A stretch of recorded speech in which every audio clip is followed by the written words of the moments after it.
Here we are once again. Hold on. Clark's got to do his intro. All right. Wait for everybody to shut up, Clark. This is the best part. Okay, go. All right. It's here we are at Soon to Be Legends. I'm MC Clark and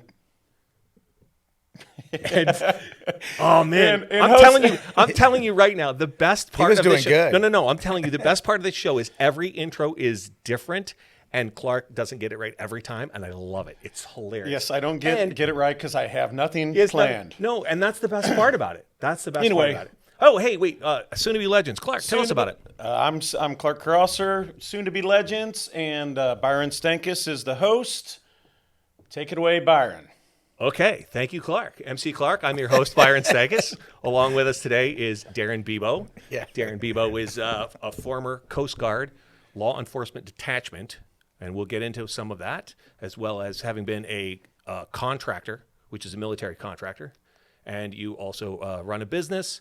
And what else? Oh, you had a treatment on your shoulder we want to talk about. Stem cell stuff. Yeah. That's pretty good stuff. Yeah. So Soon to Be Legends, powered by LDR Studios. We'll add a sponsor in as soon as we get one eventually, because we're going to get that. Because ideally, you're not doing this for free or something. I don't know. Yeah, I mean, you guys are paying me, so I'm hoping. Are we? someone- Oh, sweet. I'm hoping someone's paying you. Somebody's getting paid. I paid him earlier. Clark, he's getting paid? What the? You didn't see him slip me that cash Oh, back man. there? Okay, all right. I thought that was for something on the DL there.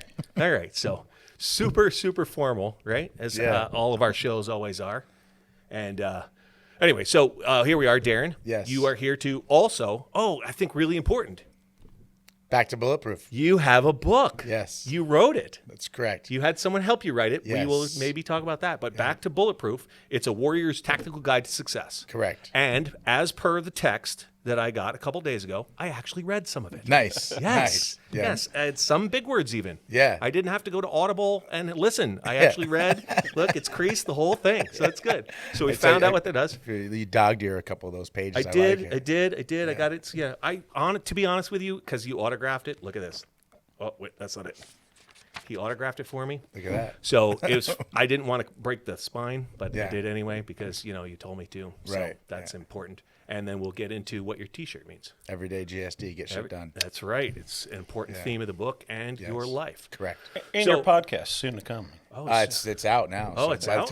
by the time this comes out. So how long do you think it's going to yeah. take for us So to get this out? mine's already rolling, man. Sorry, we don't know what day today is, Yes, nor what exactly. day you're listening, folks. We have Right. no idea. But this podcast is available where you want to see podcasts. We also have it as a video on YouTube, Facebook, Vimeo, and we'll post stuff on Instagram as well if you want to follow us. Soon to Be Legends. And if you read his book, you would actually think that Darin at least thinks he is a legend, because I've read some of that. Yes. It's pretty cool stuff. Yeah, So well, thank you. it's legendary. Legendary. And meaning by legendary, one of the things that you did off the coast of the Galapagos Islands with the Coast Guard was a big cocaine seizure. how big? 9.2 tons. 9.2 tons. Yeah. So that's what I'm talking about as far as being a legend. So as part of the Coast Guard, I did not know this was a Coast Guard thing that the Coast Guard did. So why don't you get into it? Tell us a little bit about that, how you got into the Coast Guard and how you got off the coast of the Galapagos.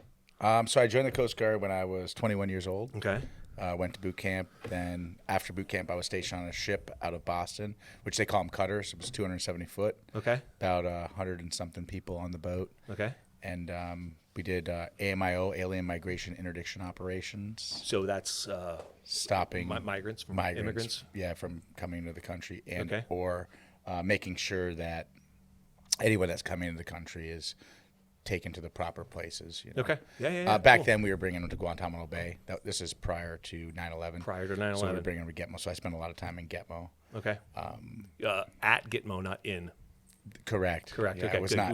Okay. Just want to Yeah. just clarify that because I Yeah. think that's important. Yeah. No. I think it's a very important distinction which side of the fence you're on. Yeah, I was on the proper side of the Okay, fence. okay. Well, it depends on who you're talking to. I think it was the proper side. Okay, That's good. The Okay, safer good. side of Well, the that's fence. the side I'd like you to be on. Yeah, I don't know. exactly. So then I did search and rescue for a little while, and then I went into the DSF program with the Coast Okay. Guard. Search which and is- rescue. Yeah, I did search and rescue for a couple of years. And you and search and rescue, you have a pretty harrowing story you guys did in the Caribbean at one point with a plane crash. Yeah, that was more search and recovery, unfortunately. Yeah, that's Yeah. Tell us just a little bit about that. Yeah, so there was a flight Parisian Airlines, I believe. I should remember the name. I think every time someone asks me, I always forget the name of it. But That's okay. It's about If 100. details aren't important. 187 German tourists were flying home from Dominican Republic. Okay. And they went up in the air, and about 3,000 feet up in the air, they ran it. They found out later that they hit a bunch of birds went into the engine, and so which that caused the plane to crash. So they got spewed all over the ocean, and we were the first sortie on scene, which That's is tough. Yeah. So we were picking up, heads, arms, legs. And when was this?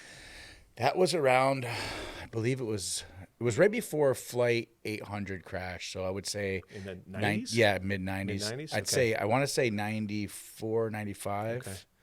Okay. And no survivors So for sure.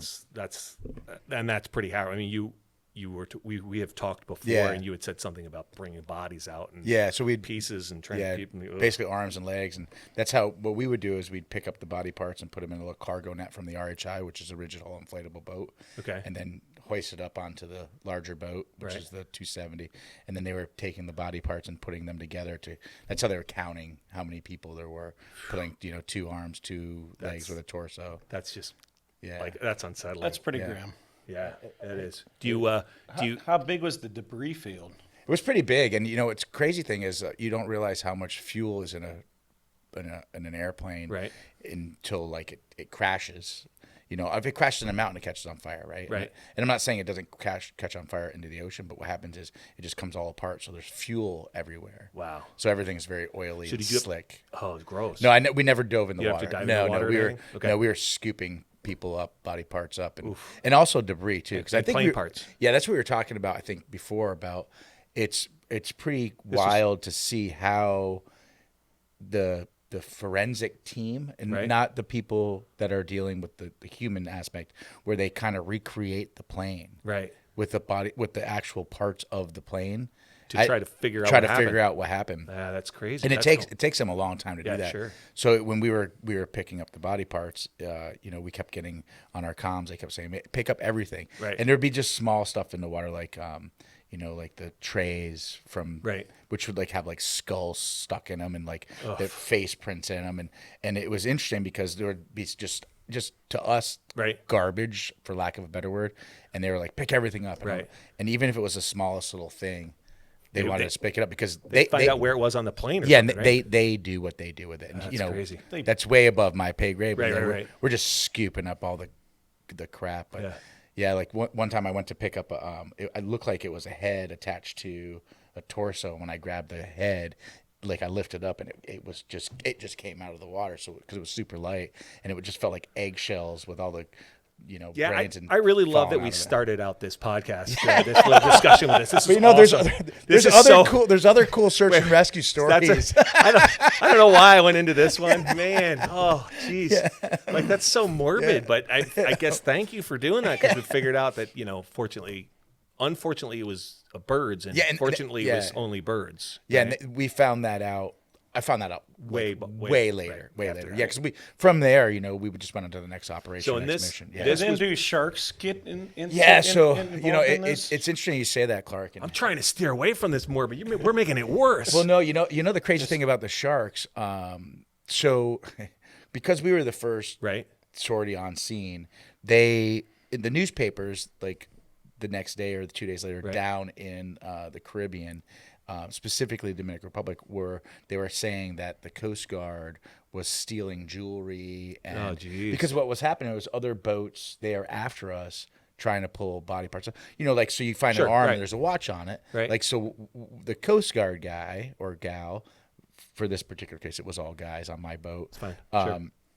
We're picking up, and then we just put the arm in the little thing, and with the legs and the torso, and it just gets scooped up to the boat, and then they put everything together. But the other vessels that were there was local people, unfortunately, that were they were Scavenging. They were scavenging, right? Ugh.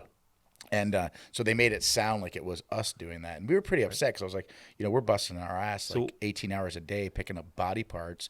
And then they're blaming us for like stealing fucking watches. That's awful. Yeah. But was Clark? Yeah, asked so the sharks. Yeah, so it's interesting because there was a lot of sharks in the water. So a lot of people were asking me later, like within the 6 months after that happened, where they said, was the bodies all like bitten and attacked from sharks? And I couldn't tell you yes or no, but I could tell you that all the bodies were ripped apart. But that's from our non-professional opinion Right. of how planes crash.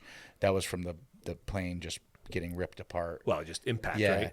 and I think we were talking about this before. It was ironic, and I say Levi's jeans, but I'm pretty sure it was the brand. But anyone who had Levi jeans on or a Levi's jean jacket, that part of them was intact. I know, that's crazy. Yeah, so like for example, I would pick up a leg out of the water, or another leg, Right. but if it was a Levi's jeans, it would be 2 legs attached. Wow. Or like a jean jacket. Right. It So would- if you're flying overseas, wear jeans. Yeah, I- wear is that- wear a full jean outfit. I don't. And I used to say don't wear your seatbelt because everybody got ripped in half from their seatbelt. But then I was like, well, Yeah, if you didn't wear your seatbelt, then you're just getting Who knows crushed. where you are? Yeah, you're just getting crushed somewhere else in the plane. Yeah. So don't listen. This is great. This is Yeah. great.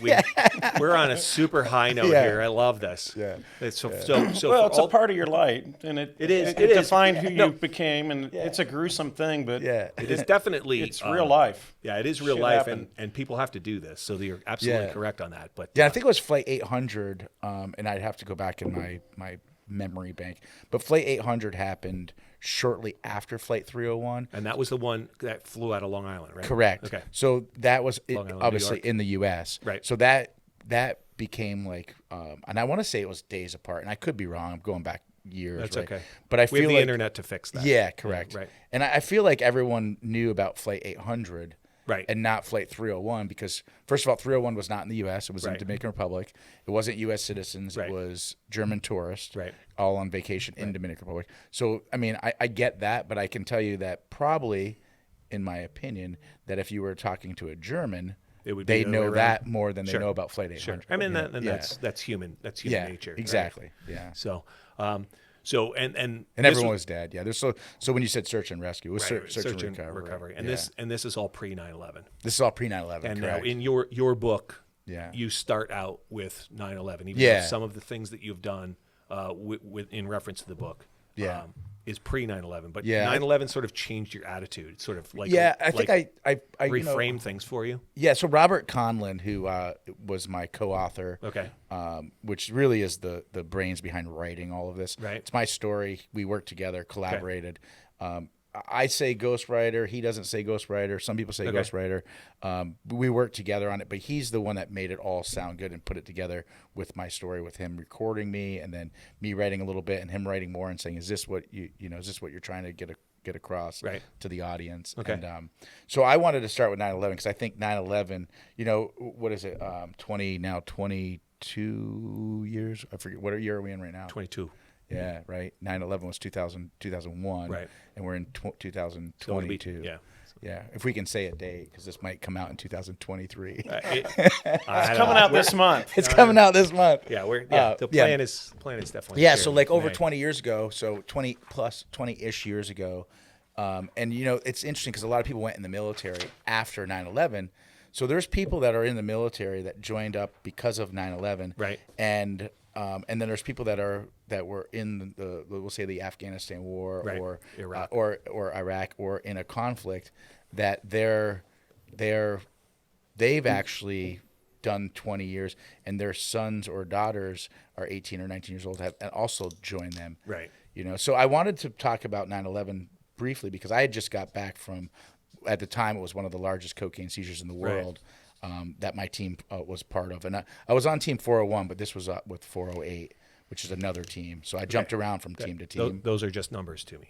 Yeah, it's I know. basically I just- it's it's just the team you're on. Right, so, I get it. So I was in the deployable specialized forces, which is a section of the Coast Guard. Right. And then there was at the time 9 teams on the East Coast, Right. and I think 7 or 8 teams on the West Coast. Okay. So we deploy in different directions. Okay, cool.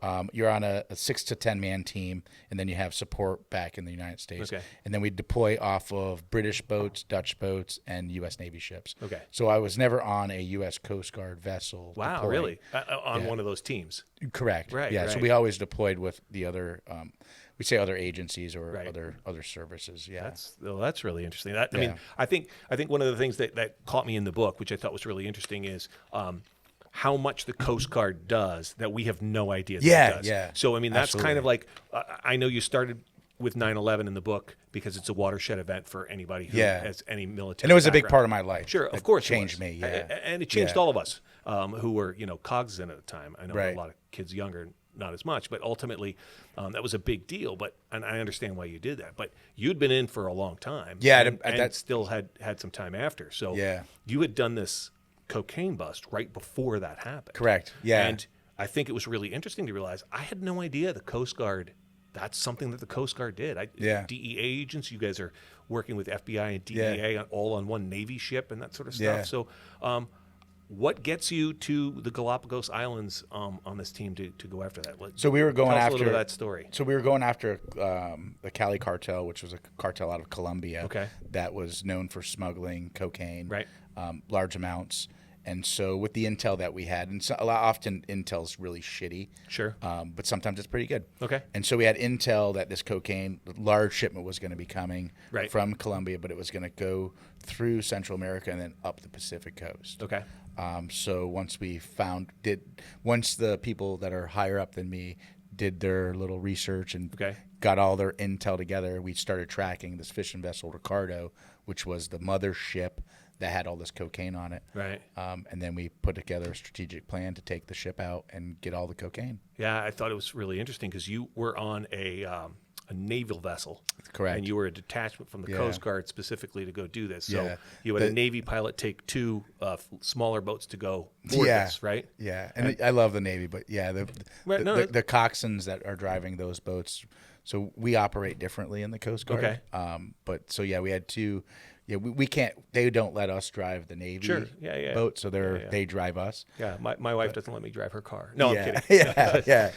No, but so you're using these. Rigid hull inflatable RHI. Right. Yeah. You're using these events to talk about how to be successful in your book, right? Correct. You're using these events as a background and learning that sort of stuff.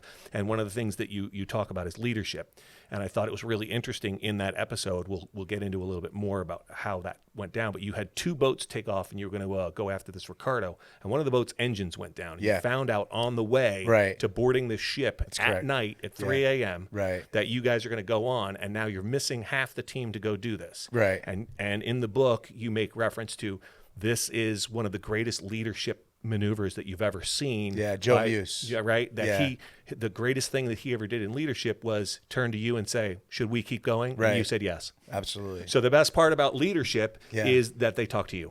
No. I mean, maybe if that's how you read it, no.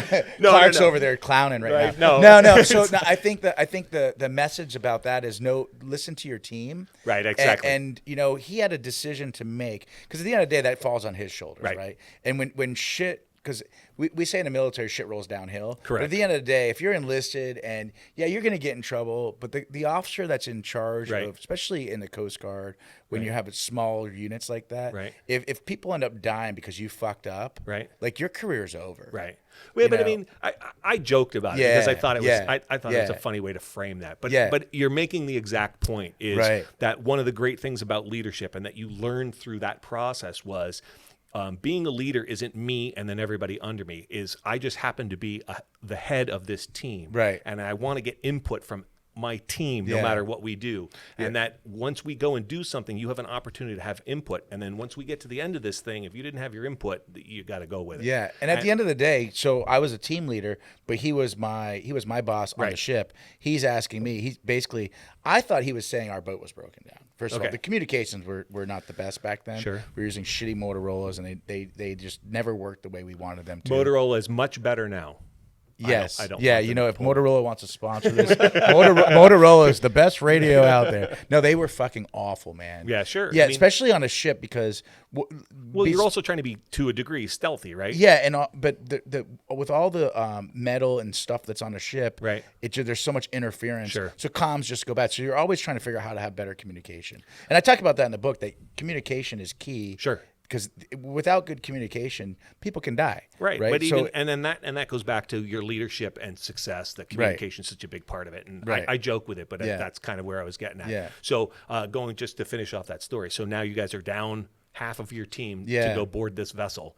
but you guys decided to push on through 3 a.m. to go. So yeah, because this wasn't a traditional boarding, because we knew we were going. So the objective was to take out the pilot house, secure the engine room, Right. and then anyone else on the ship that might be sleeping, Right. secure them, and then a helicopter comes in.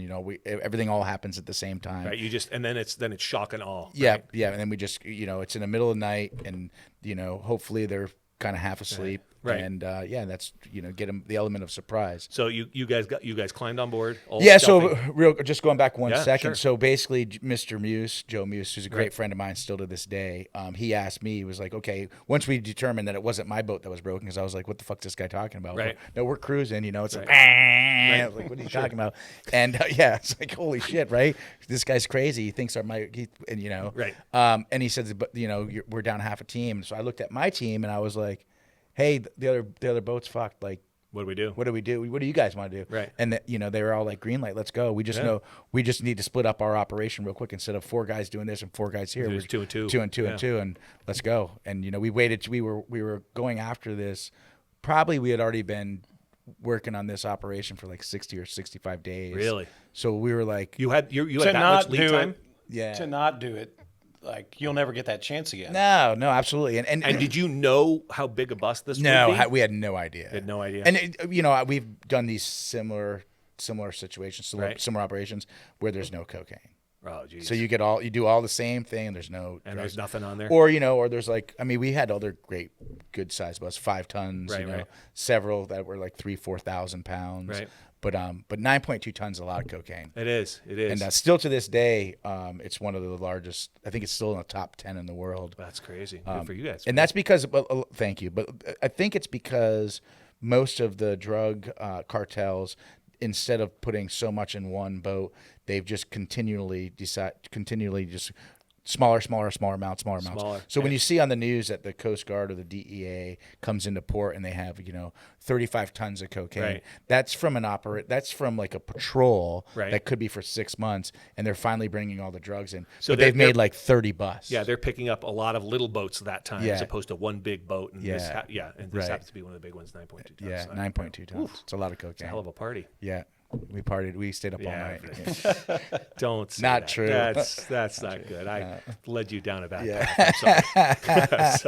I'm sorry. So, and you did that. You guys are riding pretty high. You guys get back into Yeah, so we get- Miami? Is that yeah, where you're Miami. coming out Yeah, of? that's where right. And we're- then, yeah, our and office then was- 9/11 happens. Then You guys 9/11 happens, and we were no longer the ready team because Okay. we were had just come back in. just came back in. So we had I'm going to date myself for anyone who's older watching this. So we had beepers back Right. then, and Sure. so you'd get a beeper, and it was a certain numbers Right. that would mean something. Like Okay. that means like 4 hours or 6 hours or 12 hours. Right. And some were like emergency, like it's Sure. And the emergency one, ironically, is 911.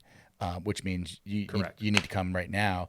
And so my beeper was going off, and I remember thinking, I was like, yeah, whoever's the ready team, they need this beeper because like something's going on, but Right. I'm not the ready team. Right. And then my phone started ringing, and I was watching TV because it was back then and I think it was like around 8:45 in the morning, Right. maybe a little bit after that. I was working at an airport.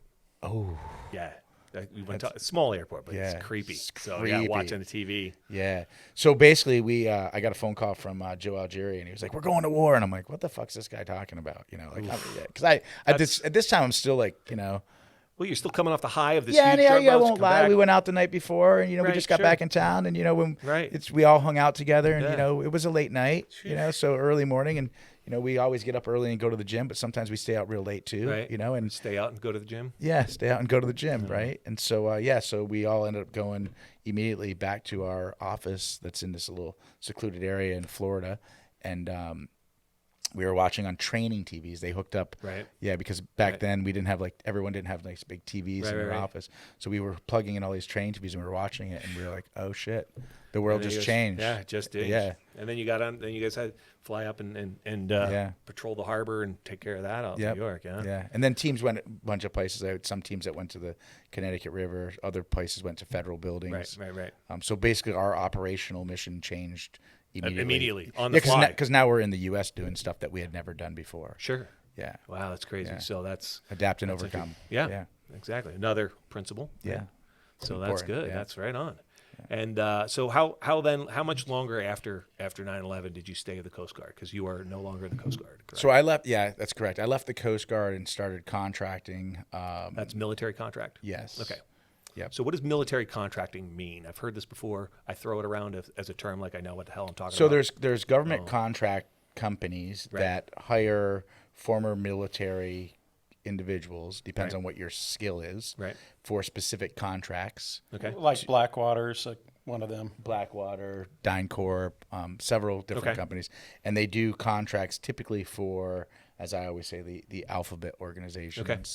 Right. And so you became one of those. I did. That's correct. And I went to Southeastern Asia. And I actually thought I was going to, first I thought I was going to go because obviously we were in war. Right. I thought I was going to go to Iraq, or I was going to go back to South America, because at the end of the day, while there's a war going on in the Middle East, there's still a war going on in South America with the cocaine and the drugs coming into the United States. And as a contractor, you thought you'd go back and do that? Yeah, because that was my expertise, So I thought that's, But instead, they had you go to East Timor. East Timor and worry about rival cannibal villages. Yeah, so they were and I'm not kidding. No, it's real. I mean, so they were that's in the book too. Yeah. So, like so East Timor had been at war for years. And now this is a small island nation it's in small, Indonesia. Indonesia. Now it's its own country, East Timor, but it wasn't. So they were owned by Indonesia, and so they had been at war with basically the Indonesians, yeah, or with each other. With each other and Indonesians. And so it depends on what side. Were they of the fighting fence. for independence at that time? They were trying to. They've been trying to fight for independence for years. And they had been warring with each other. Yeah, because East Timorians. Timorese. Timorese. Okay, Timorese. Got it. Yeah, Timorese. It's like you said. There's still some cannibalism out in the remote jungles. And you were in the remote jungles. I was. Yeah, I was in charge of two areas, Hera and Metanero. Okay, and what was your role there? Just to keep violence down? Or? My role was to restore. My technical job was to restore civil order in a war-torn country. That's what I got paid to do. Yeah. And it was you and as a contractor. As a contractor, yeah. And so what the U.S. government does is they have these contractors. So, and this is a bit of my opinion, but factual. It's to prevent us having to use our military or other people for the government to do jobs. So now you're a contractor. So now you don't have to send the military in. I mean, like they're trying to. Or the military's there, but let's say they don't want the military to get involved. They say, want hey, to diffuse a situation, right? Yeah. Or if you're familiar with Blackwater back in the day, they had some issues that came up. Right. But basically what happens is they'll use it's basically a private military. Right. So it's like a mercenary. You're a paid soldier to do something for. But you weren't really sent in there to shoot people. Your job was to just. My job was to stop people from shooting each other. Right. Yeah. You weren't in there to intercede on one behalf of one or the other. It was basically like, hey, the big boys are here, so why don't you guys calm down? Yeah. Right? How exactly do you approach a cannibal and tell them to stop shooting each other? Bring them food. Is that really? No. Because you have an episode. Yeah. You have an episode. You have a moment in the chapter. book. You have a moment in the book where you're driving through, and one of these shamans or leaders comes and shows you a hut. Yeah. And you open up the hut door. Yeah, it was filled with human heads. Yeah. Was there like witchcraft stuff going on? Yeah, there? it's black magic, so it's different than voodoo apparently. Right. But yeah, they put spells on each other. I mean, you've got to understand though, you're talking about a very remote area, and there's still a city there, a capital city, Dili, that they've got buildings and cars, and it's the remote areas. And you were in those remote areas for extended periods of time. Yeah, having I lived out there. These villagers try to not. Kill each other, right? And they were very cooperative. Okay. I mean, they're really nice. I mean, they were nice to you. They just wanted to kill the guy in the other village or something? They have these different beliefs, man. Right. And like I was telling you before, like if someone dies in a village, they automatically think it's from a curse from another village. Isn't that crazy? Yeah, it's fucking wild, man. Didn't you Jedi mind trick them a little bit? Yeah, I try to just throw some bullshit at them, Say you're going to cast a spell on them. So they would try to put spells, and I'd tell them that, it doesn't work on me. I have superpowers. Right. And then one time there was these two villages that were fighting. So typically a lot happens at the beginning and the change of the season, rainy season and dry season. Okay. and I don't really know why, but like the river's real low or the river's real high. Right. A river floods the village, and then Right. the next year they build the village right back where it was. Yeah. And then people die, and they're always having babies, and people are dying, babies are dying, and Right. yeah. So at the end of the day, I had to have these two villages. My theory was, I'll bring my interpreter. I'll put these two villages together, Right. and I'll sit in the middle, and I'll take all their black magic from them. And did you? Yeah, and my idea was I'll take it all, and then I will get rid of it. So we have no more spells. Okay. And Because you're the superhuman. because I'm super powerful. Super Yeah. powerful. Yeah. Yeah. you See, know. I told you in the book Yeah. that you Yeah. are already a legend. Yeah. So he's And just for the superhuman, record- and you can dispense with black magic. Yeah, and just for the So what record, do I you have do no. with- Just for the record, any kids out there watching this, I have no fucking superpowers. You have no superpowers except you. Absolutely zero. Zero. Where did you put the spells? Like in your Yeah, pocket or no, in no. a, So a this lead this- box? Or? No, so I got a box from it was United Nations box, so they put water in it, bottles Okay. of water, Right. And so I put the box in the middle of this like circle of people, Right. And I told my interpreter to tell them all to give me their like chicken bones and fucking right. rubber bands and all this, feathers and just shit, right? Right. And my interpreter was very afraid because he believed in this. This Sure. is his culture, right? And so but did he also believe you were superhuman? he did. Nice. Yes, he did. But you, I Yeah. mean, this was successful though. Yeah, right? so I took all the black magic trinkets. Trinkets, yeah. Yeah. And so I put them all in a box, and I bent because the box didn't have a cover, right? So I bent the box over, and I back then I would patrol on these little, they're little like Honda motorcycles, Okay, yeah. little enduros, off-road Right, bikes. right. But I rode them everywhere, on the road, off the road. But Right. And so I put it on the back, and I had a little bungee cord, and I strapped it on. And Domingos would sometimes ride in the back because he wasn't really good on a motorcycle. So that was your interpreter? Yeah, and he didn't want to ride with me because you had all the so voodoo? I had him ride. Yeah, because I had all the black magic shit, right? So he ended up getting on another person's bike, one of my teammates' bike, Right. And so we're cutting through the river because it was dry season, Right. So it was the best way to go was like goat trails or Right. in riverbed. So we're ripping through the river, and I'm trying to go down to the ocean. I finally get to the ocean, and I'm just gonna throw all this shit in the ocean, right? Right. Because like let the ocean solve the problem, Yeah, right? well, And the ocean is yeah. powerful enough to yeah, absorb all right. that black Yeah, magic. exactly. Okay, And good. Domingos is freaking out because he doesn't want us to throw all this in the ocean because tides come in and all the black magic will come in and can destroy a village. I got you. But And did you throw it in the ocean? I did. I threw it all And in the then ocean. how did that end with the warring tribes there? It was good. Yeah. They basically were like, Yeah, oh they're yeah, all the like, spells yeah, are cool. gone. We're good. Yep. Yeah, and we would go and check because obviously on patrol you'd go check on the same villages, Right. And a lot of times I would bring like cigarettes Okay. to the chiefs to like kind of just get information from them and find out how things are going. So cigarettes were like it's like jail, like prison. It's like I don't know. currency I've there? never been to prison, but I maybe don't know. when I you watch, were when I you watch were there. movies. I watch movies. Movies inform me about everything. Yeah. No, so I'd So give when's them, the movie coming up? Okay, I just left the book. No. They're working on it now. Okay. So Yeah, so I would trade them. I would say trade, but yeah, I would trade them cigarettes for information. Okay. And you get a lot of intel because what was happening is they had us there to restore civil order, but at the same time, this is while we're at war in the Middle East, Right. And there's a huge extremist Muslim population in Indonesia. Yeah, in Indonesia. Yep. So there's terrorist cells hiding in all these countries. Right, and So- not only that, I mean, while you were there in that capital city and surrounding areas, there were actual bombs went off. Yeah, And so there were car bombs and Yeah. package bombs and that sort of things in places that you frequented. Yeah, And you just happened not to be there that yeah, day. So. yeah. That's some scary shit. Yeah, we missed getting blown up probably for sure 2 times by like 12 to 24 hours. That's crazy. And then the third time, I would say a day and a half. A place that we would always go. Just in case the black magic voodoo didn't hide Yeah. the stakes enough, right? Yeah. You also then have actual terrorism going on in these Yeah. countries. Yeah. I And remember they were attacking like foreigners, right? Yeah, Like places foreigners. where we'd foreigners would go and like hang if, out. one of the places was a Sahari club in Bali that we'd go to. There was another Irish bar, Patties. Patties. See, I read your book. Yeah, I was gonna say. told you. I was gonna say Mick Patties, but no Patties. It was Patties. Yeah. But yeah, that's what they would do. Yeah. you So know, I mean, so not only you're Yeah. living in these remote jungles and Yeah. taking a shower out of a bucket. yeah, but- Mandy. yeah. There you go.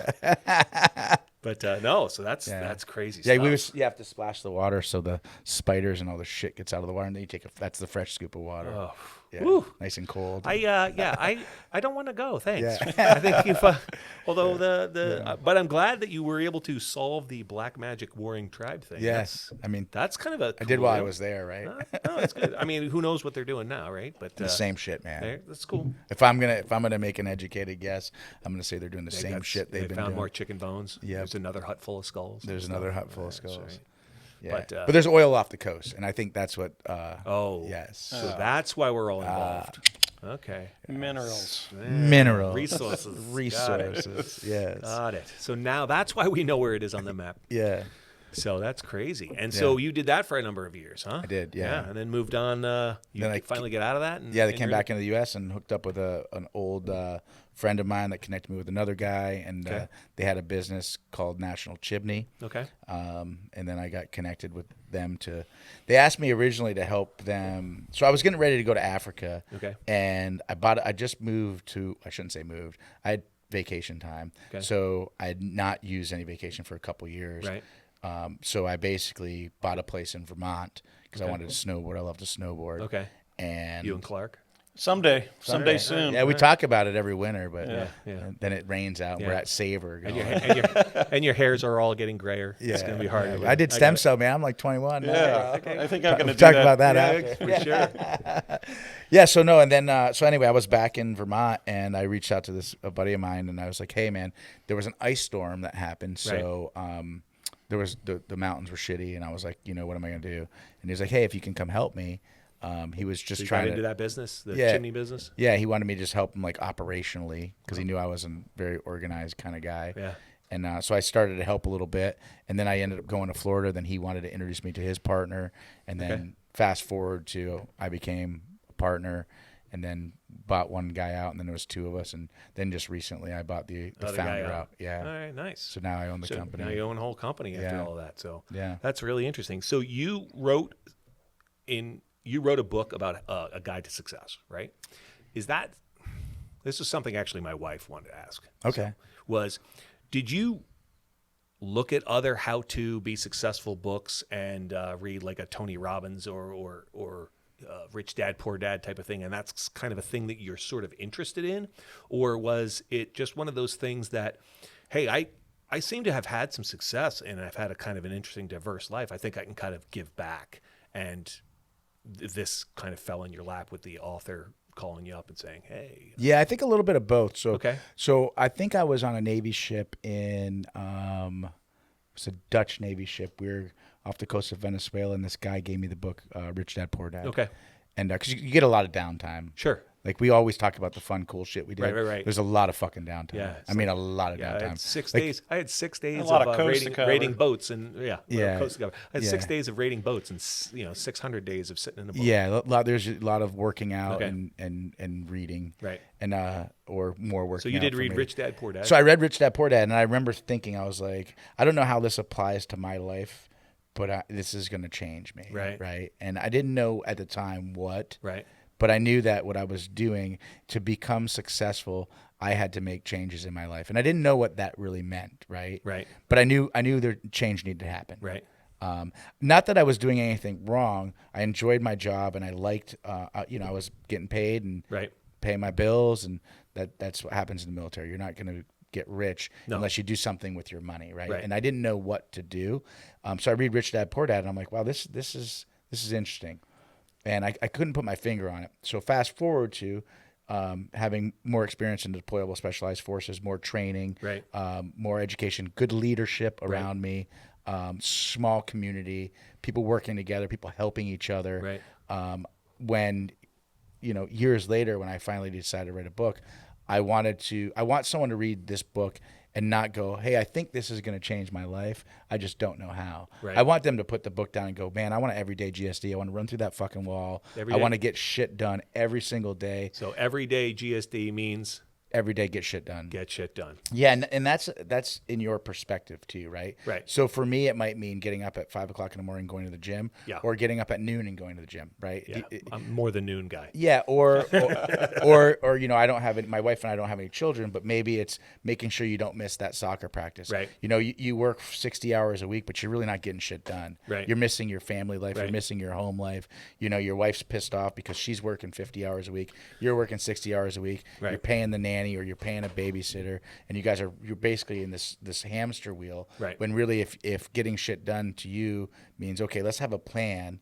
Proper planning prevents piss poor performance. That is a whole chapter. Yeah. That whole And I chapter. think it's 6 P's. Yeah, I think it's key to really have people put together what's A plan of action. for you. Right. Because a plan of action for you might be shit for Clark. Right.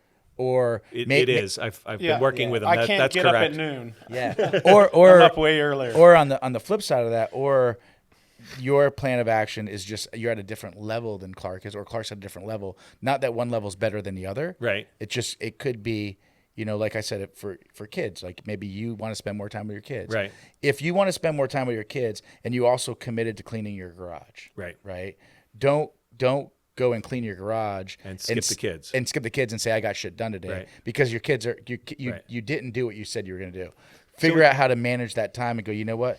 I'm not going to miss soccer practice, Right. and I'm going to clean the garage, and I'm still going to be home for dinner. How do Right. I do that? When I talk about Robert Conlon, who I call him the brains behind this because he's the one that has the education, who can write and all that stuff. Sure. He was the co-author in the Right. book, my collaborator. He's got like 6 kids, right? Right. He's in his 60s. He plays hockey still. Okay. He still works out every day. He still has a full-time job, and he fucking writes. Right, And he's sure. got 6 kids, Yeah. and he's divorced. Right. So, I mean, talk about a guy getting shit done. Right. Right? Yeah, He's yeah. got a plan. And then losing half his shit. Yeah. That's the divorce thing. Yeah, Sorry. that's the divorce thing. Right, Clark? But, it was that kind of cool happens. because as he's writing this with me, he was telling me, because I never miss an appointment. I'm Right. never late, knock on wood. And if I'm going to be, I'll say, Sure. I'll let you know before I'm late, right? Good. But as he's writing this with me, he was telling me all the people he's ever worked with. He's never had anyone cancel a meeting and always on time.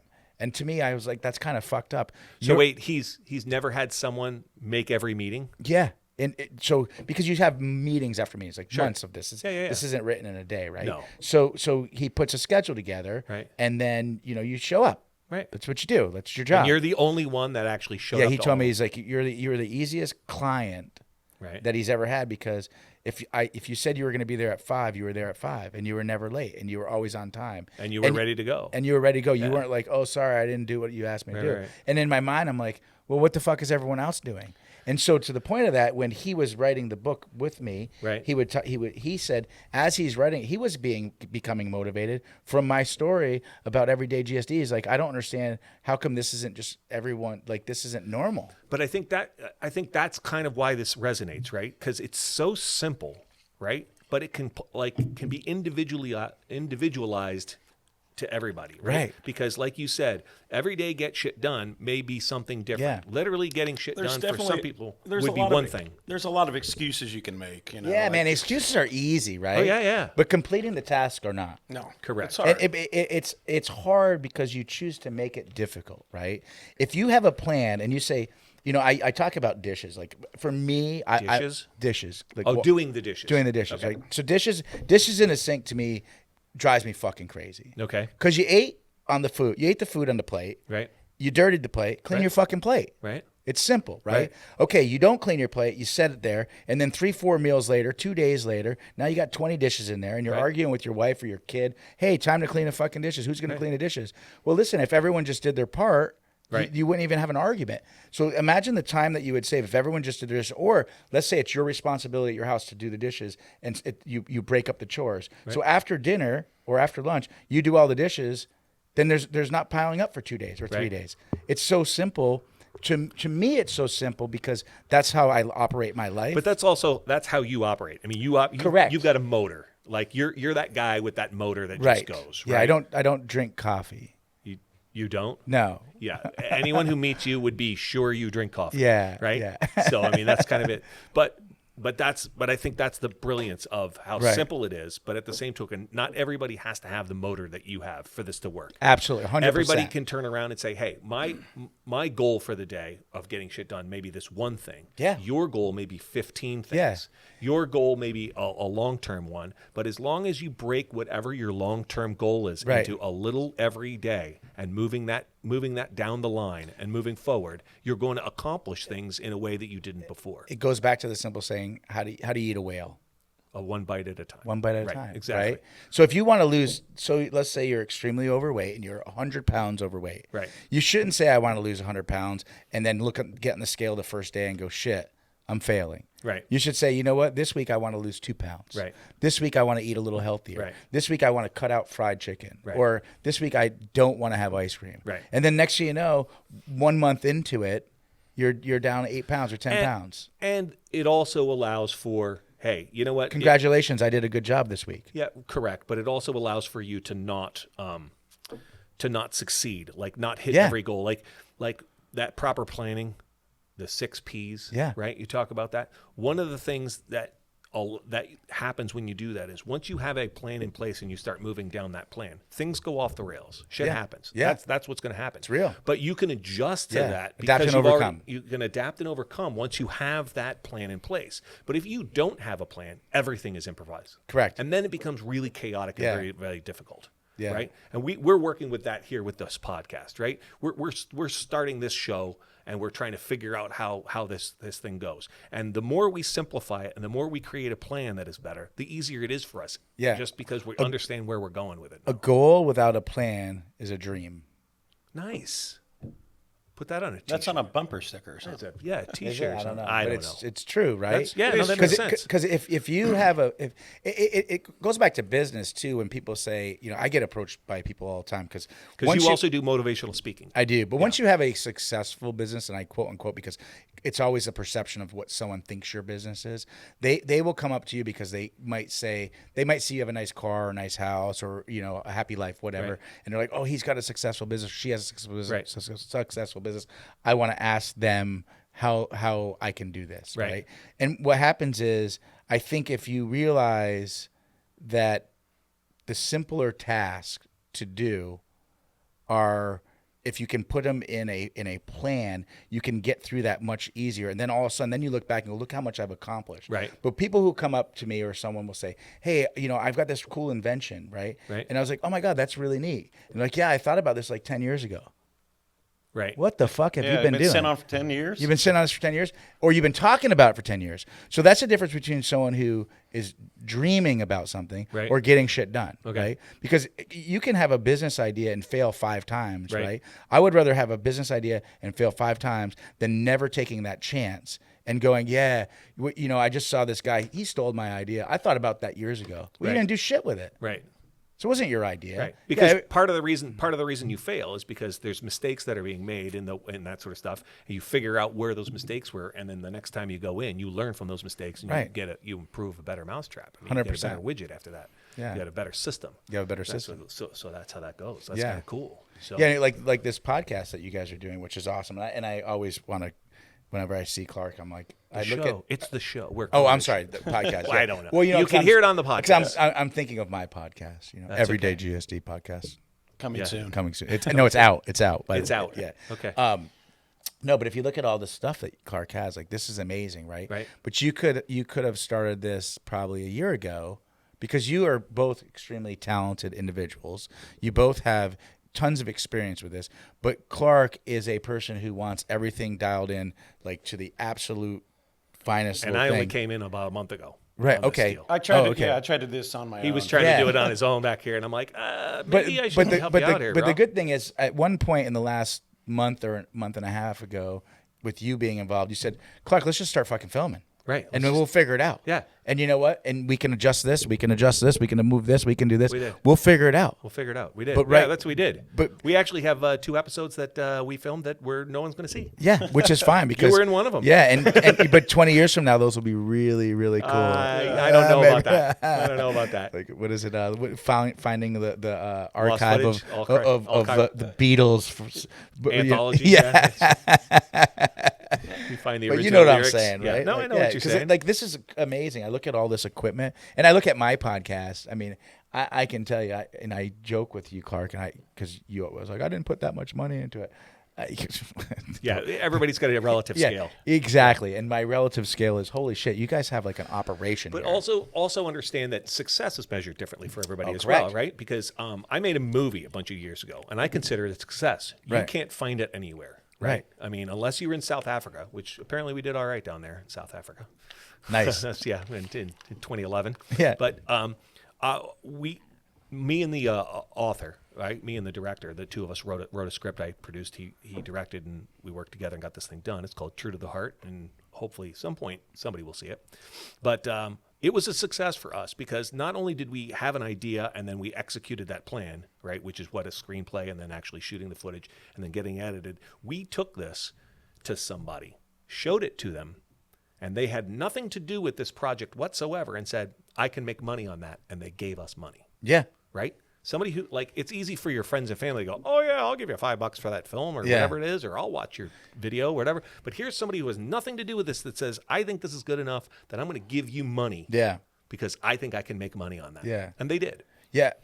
We didn't. They did. They did, They right? did, right? But ultimately, to you, that, that's to us, that was the success. The Right. success was crossing that threshold. The Yeah. next success for the next film will be, did we sell X number of tellers? Yeah.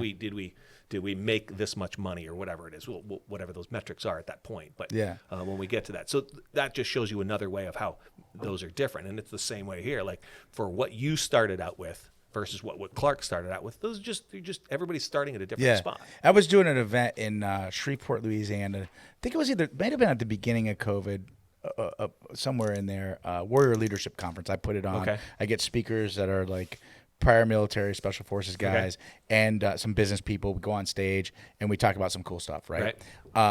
Fast forward to someone there we were talking about what success looks like, right? And someone was, I don't know who it was, but they said, okay, so it's talking to this guy, and the guy goes, I really want a pair of new sneakers. Okay. That will make me feel successful. Okay. And then he said to the guy, he's like, okay, you're gonna get a new pair of sneakers. That's your goal, Right. He's like, yeah, that'll make me feel successful. And he talks to another guy. He goes, I really want a new bicycle. Right. It's like, that's gonna make him feel successful. And another guy goes, I really want a Toyota.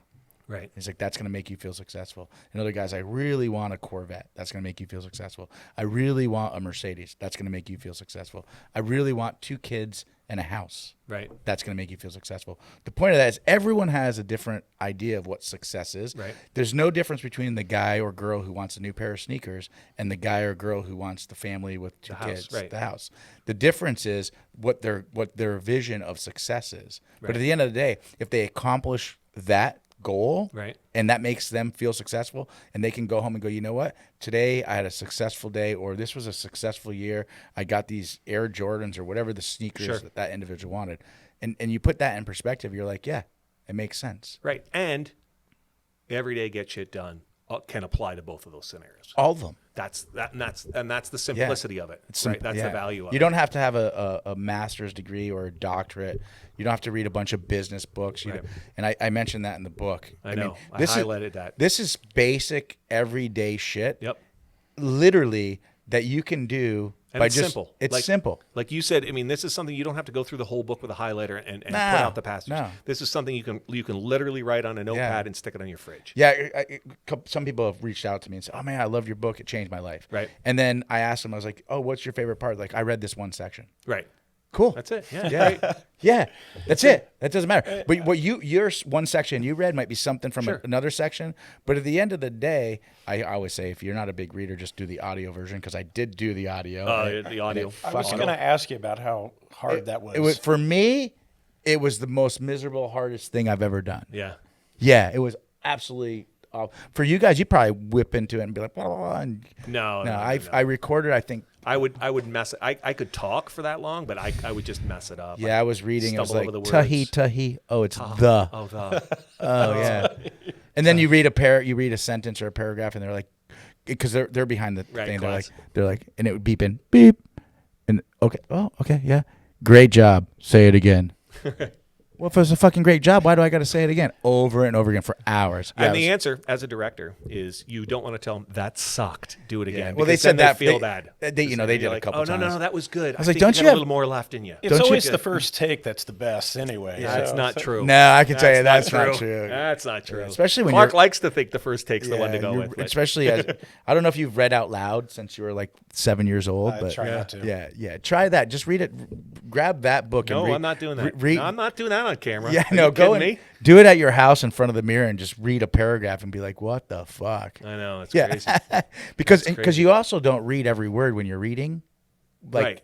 you're reading, but You're you're kind of scanning. you're Yeah. scanning, right? scanning, but when yeah. you're reading into a microphone like this, you are pronouncing every. They're like, "Oh, that sounds really good." You just say it one more time. Pronounce your word better. I'm like Right. closer get to the rid mic. of that. Get rid of that upstate New York accent. Yeah, do all that shit. I'm like, "Holy fucking Get killing that, me." get that French Canadian out of Yeah, how do I? Yeah, how many more days do I got to be here? But you did it. I did. And you did it every day, and you got shit done. Yeah, because that was my goal, and I did it. And my next book, I don't want to say I'm not going to do the audio because Wait, I your think next book? yeah, I'm going to do a book on everyday GSD. Oh, nice. Yeah, All right, specifically- so specifically just Yeah, target that. and that's why I wanted to do the podcast because I think there's a lot of people that have a lot of. My podcast is about prior military people and or business owners Okay. that get shit done every day. Okay. Male or female, regardless of what you could be a business owner and prior military, or just prior military, or just a business owner. Yeah, it doesn't but matter. people that get up every day and get shit done. Okay. Because I feel like there's so many people that have their own little systems Right. that aren't, you're not learning that in school. Right. And in today's world, I think a lot of people can learn from other people if they just go, oh, wow, I just watched what you did. Right. And that was successful for you. Right. And if I take that little nugget and this little nugget and I read a page out of that and listened to this podcast called Legends, picked up a couple things from this guy, you can put all that shit together and you have your own successful path. I do that with coaching, right? I coach lacrosse for, going on 30 years now. And I always try to explain to the parents specifically. And the idea is when I coached hockey or I coached lacrosse, the idea was to give them a model for success, what teamwork, what showing up every day, what practicing does, what practicing when you don't want to practice, how that level, and you learn those things in the model of winning games or getting more goals or having a better goal differential or picking up more ground balls or, You more can play the hits. best game ever and lose. Correct. And that's the great thing about sports is everything's measurable, right? Your ground balls and your shots and your rebounds and your on-base percentage and your plus minus or whatever it is. Every sport has all of these measurables. You don't have that in regular life. So you can use that as a model of how to be successful in your own life. Right. And so I've always used the athletics that I've taught. Like, yeah, we want to win a state championship, and that's great. But ultimately, if we are successful, and whatever that measure is, because sometimes making the playoffs is successful, and sometimes having a winning record is successful for the team, or whatever it is. But having a measure of success, you can then use that model of how does that apply to the rest of your life when you don't have all of those measurables, but you now have this system, and you've just simplified that system of whatever that other system is, and I think that's cool. Create And I your own think measurables, And I think Correct. sports are, I think they're a key part because we were laughing earlier when we were saying, "Oh, you played hockey, blah blah blah." Like, Yeah. I think sports are a key factor in people learning teamwork, Correct. people learning discipline, Right. Structure. And I'm not saying every kid needs to play a sport. No, I agree with you, and I think it's goes a little bit further than that. It goes to extracurricular activities because I think you can learn that from being in a play. I think you can be part of a band. Yeah. I think you can learn that as from other enterprises 100%. that are extracurricular outside of that are going to give you that kind of structure and that community and that sense I of agree with that purpose. That's 1,000%. So I always wanted that for my kid. I wanted to have that. And Yeah. whether she chose to go something down the arts or more athletics, I wanted her to Right. be involved in that because I thought that also gives you a separate peer group that's separate from the other peer group that you're hanging out with in school. And I think that those are very healthy. And you're really exercising the mind in all of those avenues. Correct. And your body. 100% So now, speaking of your body, you have had stem cell treatment. Okay. Yes. So you have an injury. Yes? A specific injury, or is this generally they just inject you with stem cells? They just inject you. Yeah, no. You're like, So "Woof, I I'm a baby. I have prior injuries from Okay. being in the military. Okay. Both my shoulders are kind of messed up. Okay. My knees are a little banged up. Okay. Some other issues too, but overall, that's getting older. Just wear and tear. Yeah, just wear and tear. Wear and tear from And, a hard yeah. go every day. Yeah, and so my right shoulder was re-injured about a year ago. Okay. And then it was just getting progressively worse. And I still work out all the time, and I try to stay as healthy as I can. Because you own 2 CrossFit gyms. Yeah, Or do you sell those? well, I sold them. So I self-financed them to this guy Okay, who owns them now. But yeah, yeah. Just to, But, I'm throwing all your Yeah. plugs in, man. Yeah, Are you yeah. kidding me? Yeah. I got your back. I mean, with everything that he does, he slings breakfast at the VFW. Yeah. and slings Saturdays. breakfast at the Yeah. VFW. Yeah, the Because VFW. when you said he slings, I thought we were going down a bad road. I'm like, Yeah. dude, he already confiscated the coke. Yeah. So No, stem cells in the shoulders. Yeah, so I ended up, through a friend, told me about this place and said, hey, there's some athletes that go here. Right. Former Special Forces guys go Okay. here, and actors. And I was like, oh, what's this all about? So I started doing some research. Okay. And then I found out Joe Rogan had, I should remember his name, but He's a gentleman who has a podcast. yeah, Joe Rogan. No, I know. Joe Rogan had Mel Gibson on his show a while ago, and Mel Gibson's dad was like 93 years old, plus or minus, and he was really getting ill. So Mel Gibson brought his dad down to Panama at this Panama Stem Cell Treatment Center. Okay. And ended up, he was basically, and I'm probably butchering Joe Rogan's story. That's but, fine. So basically, the guy was about to die, and he does a stem cell treatment, and he ends up living till like 104 years old. Wow. Oh, wow. So, and there's a little video on the stem cell page of that part of the podcast. So what did you? Did so you you're really bring 70. any stem cells So home you're for really us? you're really 74, and you did this. Yeah. So I basically applied. Can you smuggle those? Yeah. Because you can do this now, right? Yeah, I have full mobility. Do you really? Yeah, full mobility, no pain. Yeah, and I just did this. I just got back. Like a week ago. Like a week ago. Yeah. Yeah. It's I wild. mean, I saw photos of you on the. Yeah, it's wild. So I went down there, and first I got denied. Oh, so you have to. I applied. You have to apply to get this done. Yep, because I told them what was wrong with me. I was like, my shoulder this. And I they're heard like, it in the you're military." just old. Sorry. No, they were like, yeah, we can't fix you. Really? Yeah. Okay. And I said, oh, it doesn't make sense because I did a lot of research, and I was like, these people that are going down there have similar issues, and it was a lot of UFC fighters go there and professional athletes, and I'm like, these guys are all banged up too, like. Right. So I ended up getting an MRI here, and my doctor here said, oh, we're gonna have surgery, and we're gonna cut all this out, and then screw it to your bicep bone, and then you'll only be out of commission for 6 months, and then after you heal, we'll do this one. I'm like, whoa. It's a year commitment on surgery. Yeah, and I'm like, this is not what I'm signing up for. I'm with you because I had a debridement, which is they clean out the joint in the one shoulder and the other one's going now. There's other cross injuries for me, and I'm like, just like, ugh. So I didn't want to sign up for it. My wife's like, well, that's what the doctor said. I'm like, the fucking doctor, it's a business too, people. Yeah. Let's not kid ourselves, right? Right. So fast forward, I ended up getting an MRI.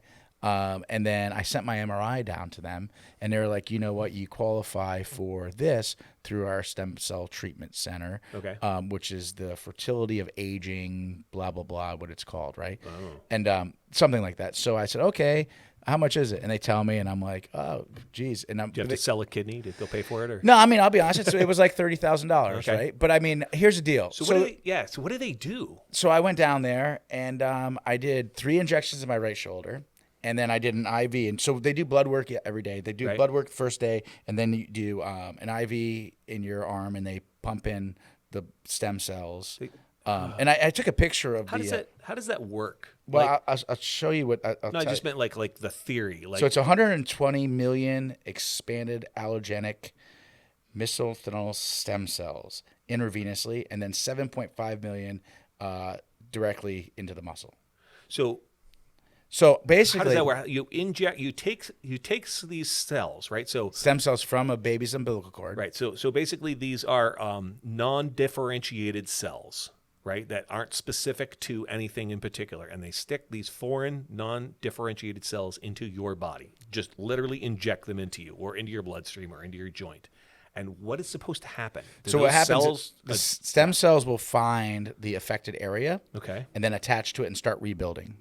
And again, I am not a fucking expert on this, but I just did it, right? Right. So the shots are going into the affected area directly. Okay. And then the intravenous is going to go through your body and go into wherever you have pain, which is So it'll follow the inflammation. correct. Okay. So, for example, I had high liver enzymes, probably from alcohol and Sure. the amount of protein I put in my body. Okay. So after my first day, my liver is functioning like a 21-year-old. Nice. So that's intravenously, right? So my first day, I did my shoulder. They do 3 shots on my shoulder, then they give me the IV, which lasts about 45 minutes or so. Okay. And then the next day is IV again, and then the next day is IV again, right? Okay. So after my first day, my shoulder was real sore, and I woke up in the morning, and I was like, wait a minute, it's not sore. Right. And it was sore from the needles, right? Sure. Which it didn't hurt when they stuck them in. And it's you're injecting fluid into a joint there too, so Yeah, you're gonna have some discomfort as well. it's a 30 gauge needle. And then was that big? Yeah. Okay. No, I think it's tiny. It's skinny. I don't It's know. long though. It's long. So I get 3 injections, and the doctor puts a little mark on your shoulder, and Right. they know what they're doing. I mean, they appear, Right. they look like doctors. They look like pros. They look like pros. look- And look yeah, good so to- then the next day I'm like brushing my teeth. I was like, wow, my shoulder doesn't hurt. Okay. And so I told my wife, I was like, there's no way this is already working. Right. And she goes, well, it could be in your head. I'm like, well, if it's in my head, it's worth the money. Right. Yeah. Okay. Yeah, I don't care. It doesn't hurt. Right. So, and then I walked through, and I had a really big room. They put you down at the Hilton, and I had a beautiful room. They take care of you. I did upgrade my room, but Whew. yeah, no. Sorry, pat yourself on the back. No, Your I- shoulder works now. No, it was because it's not expensive, right? Right, The okay. rooms aren't expensive. So I've got this big room. I'm walking around the room. I was like, wow, my knees don't hurt. It's in the morning. This is weird. I'm Right. used to like limping along, Right. you know, being on boats, getting crashed down, Right. you know, fast roping out of a helicopter on a ship that goes like this. Yeah, it fucking sucks, man. Yeah. Right. So, and you know, playing hockey, sports, and Right. everyday GSD, right? Right. So I'm walking around the room and my knees don't hurt. And I'm like, huh. So I emailed the treatment center that I've got another appointment Right. in a couple hours. I said, hey, can you do my left shoulder?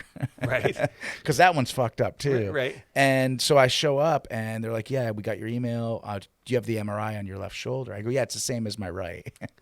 And I was Yeah, like, just flip it over. yeah, It's the same. It's the yeah, same it's- one, same pain. See this mirror? And Yeah. they're like, you know, I was like, here's the deal. I'm down here. I'm not going back to the U.S. to get another MRI Right. to send it to you and then fly back down here. So they're like, zap, zap, zap. I did 4 shots in my left shoulder. Okay. And then I started the IV in this arm. So that next night, my left shoulder was sore from the needle. Sure. And now I'm day 2 or day 3, and I'm feeling great. So then I'm going out. I'm done every day, like around noon. They recommend not drinking alcohol while you're there, or Right. like 1 glass of wine or 2. Sure. So I just had like 1 glass of wine. Right. Drank a lot of juice and try to eat healthy. Right. And then so then I went to the Panama Canal. I'd been through it a bunch of times. My wife never saw it. Showed her the Panama Canal. Went out to the jungle. Went on a little like a tourist thing. Yeah, cool. Found a box full of black magic stuff. Yeah, Oh, no. yeah, Wrong part of the world. Sorry. Probably right. Yeah. So then, and then they were like, so you're gonna get effects within 30 days, up to 6 months. If you don't have any feeling after 6 months of feeling better, it's not gonna work. Okay. Because it's a possibility it doesn't work. So I'm week 1 in there while I'm getting treatment, still getting treatment, feeling better. right, and they think that potentially can improve for the next 6 months. Still. Yeah, they're saying so. They're saying like if you have a good feeling already, Right. that's a good sign. That means it can actually you're probably getting better than what you were anticipating.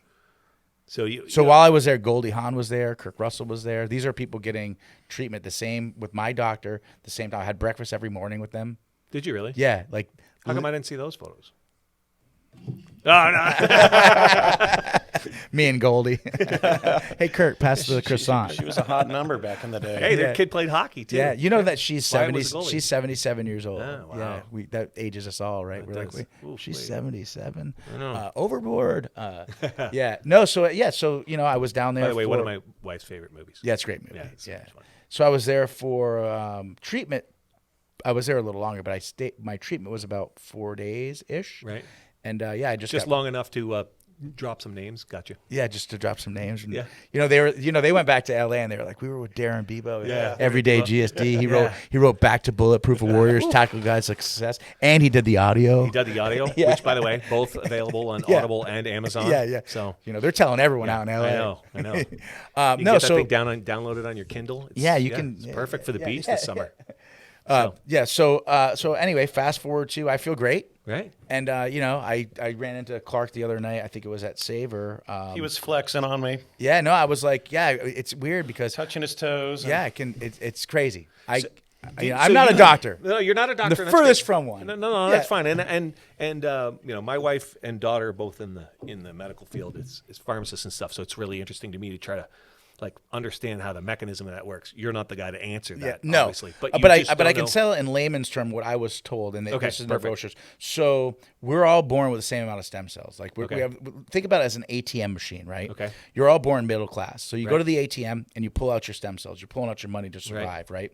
And if you spend more when you're younger, you're going to be sore or injured later. Okay. So you're playing sports and you're abusing your body. You're using more of your ATM, right? Okay. So a salamander is born a billionaire. A salamander gets his leg cut off, just goes back to the ATM And grows another another leg, Okay. right? So those are the two different extremes, right? Okay. So as a human, what we can do is with the technology that they have today, they can now refill your ATM. Wow, that's interesting. So I went down and refilled my ATM. Yeah, I'm all Okay. for that. Yeah. And again, I everyone I've talked to, they're like, "Oh man, how much does it cost? I want to do it." You could go down; it doesn't work for you. Right. But I can tell you, It's listen, working for you. Yeah, right and I now. even asked them. I said, "Hey, if this is good, I can go back. I've got a little audience. Right. I said, Can I get a deal? I'll talk it up." And they're like, "No, No, it's like They're like, we don't care. We want it to work for you." And they do it with autistic kids, people with cerebral palsy. It was really weird because here I am at the resort pool at the Hilton, and I've never been to a pool bar where there's no one drinking. there you go. Because people were mostly patients there. Wow. And then you start to think, I'm here for my shoulder, and you see this poor disabled kid Right. who's like can barely move, who's there for treatment, and then you're like, I'm here so I can have better movement in my shoulder. And they're just hoping to move. And they're just hoping to move. Wow. And then these kids will go down there, from my understanding, talking to the doctors, for like 3 years. They'll go down each year for more treatment. Right. And a lot of them are having a lot of success. Yeah. And so- again, success is measured differently for everybody, right? Correct. I mean, some people for me to do my shoulders, I can't do a pull up, right? Because I can't get my arms physically over your head like you did. Right. I physically can't do it. It's like yeah, I couldn't last month. you couldn't really Nope. last month. And so, what was particularly wrong with your shoulder? Now, this is personal for me. No, it's So, fine. what was wrong with Basically, your my shoulder? labrum and my rotator cuffs are all fucked up. Okay, They've so been my- torn and wore out. And then I have so no like- labrum, Yeah. basically. There's no cartilage left, at least in the right shoulder. There's almost none left. And in the left, I'm sure it's just as bad. So Yeah. would it replenish the labrum? No, Would I it think replenish that cartilage? And or I'm not the guy to ask, but I can just give you my theory. theory from what they told me. Okay. So you have like something that's deteriorated. Right. The stem cells will build off it, but if there's nothing for them to build off of, I got you. I don't think they can recreate it. But again, I You don't don't know? Yeah, no, it's absolutely fascinating. Like I said, stuff. I can tell you, worked yeah. for me. It's Yeah, working no, for it's me. working for you. Yeah. And good for you. Good for Yeah. you to be able to do that Yeah. and get that opportunity. That's super cool. Yeah. I was hoping to find out about that because like I said, Yeah. same thing. I'd heard it on Joe Rogan. It sounds like Yeah. woo-woo medicine to me. It Yeah. sounds like, you got to need a chicken bone and some rubber band and a Yeah. feather to try to make that Yeah. work. But, and an apparently that's a real- interpreter. and an interpreter. And Yeah. it sounds like a real And- thing. There's and more and they- more people doing it. I don't And we know don't where do we it. We don't do it in the U.S. with the human, with the baby's umbilical cord. They do it in Panama. Right. So that's why I went to Panama. 'Cause You people went are to like, Panama. "Oh, you went to Panama because it was cheaper." I was like, "Nah, it wasn't cheaper." not, yeah. But no insurance, so you got to pay out of Right. pocket. But yeah, overall, Yeah, I guess here it would be considered some sort of experimental, and that's why you got to go other places. And yeah, or they just don't like foreign body in your body. They don't like to do that. yeah, I don't. So, I don't know what the Yeah, rules are. me I'm neither. not going to get into it. Yep. But you went down there and did that. That's Yeah. that's crazy cool. Yeah. So I'm going to pitch back to the book and just Awesome. say this is Back to Bulletproof: A Warrior's Tactical guide to success. Yeah. See, you got all that in the mouth. I can't. See Yeah. Well, I'm looking at it. You're looking. Yeah, Oh, yeah. See, I actually can't read. No, I'm just Yeah, kidding. Obviously, yeah. I joke about that. Yeah. Reading was.